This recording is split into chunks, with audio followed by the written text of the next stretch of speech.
Les rues ont fait peau neuve à Abidjan, à Djamé, Plateau, Cocody, Yopougon, à Bobo. C'est presque une nouvelle voirie que l'on a dans le district d'Abidjan. L'État a consenti des investissements importants pour cette réhabilitation. Les crevasses, cause de fréquents accidents sur l'axe Djamé-Yopougon au niveau de la forêt du Banco, relèvent du passé. La voie Kabossi à Bobo à Djamé en passant par la ferraille a désormais fière allure. C'était autrefois un tronçon maudit avec tout le temps des accrochages.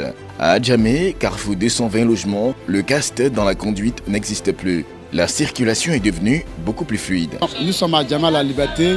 Bon, avant, nos voitures avaient des problèmes pour arriver au forum ou à Saint-Michel. Même pour d'ici le marché, on peut taper 1h30, 2h. Mais aujourd'hui, on remercie le bon Dieu. Le président de la République il est venu nous aider, ils ont réalisé tous les voies. Ça va aujourd'hui, bon, une voiture peut décoller à 30 minutes, à 45 minutes. Bon, il peut arriver, le client aussi, ça va. Le vieux bitume, dans certains cas, a été gratté et reconditionné pour servir de nouveaux revêtements. Le gouvernement ne s'est pas arrêté là. Il a pris en compte la question de la sécurité et du confort dans la circulation. Sur les chaussées, des bandes blanches. Pour rouler facilement, ne pas gêner les autres sur les voies, chose qui rend la conduite plus aisée, notamment la nuit. Je suis à Djamé Liberté. Avant, la voie était mal gâtée.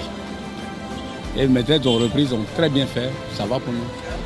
Bon, en tant que propriétaire, ça nous fait gagner beaucoup de choses parce que les accessoires, ça va. Les amortisseurs, ça va. Et ça nous fait gagner en temps, c'est bon. Oui. Feux tricolores, panneaux directionnels et bandes blanches se complètent pour une bonne régulation de la circulation. Conduire à Abidjan devient de plus en plus facile. C'est même un plaisir par endroits. Ces efforts du gouvernement pour l'amélioration de la qualité du réseau routier ne se limitent pas qu'à la capitale économique. L'intérieur du pays est également pris en compte. De nombreuses routes se construisent, le pays est en chantier. C'est le cas du bitumage de l'axe d'Ivo-Guitry, tout comme de la réhabilitation du tronçon autoroute du Nord, Ondoussi, d'Ivo-Gagnoa.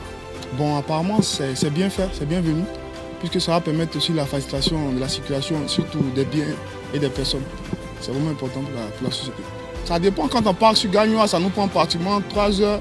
Et maintenant, on tourne autour de 2 heures, c'est bon. On souhaite que le gouvernement continue comme ça, sur cette lancée, puisque c'est nous tous qui bénéficions. Pour le gouvernement, l'objectif est de doter le pays d'un réseau routier de qualité pour améliorer le bien-être des populations et soutenir l'économie.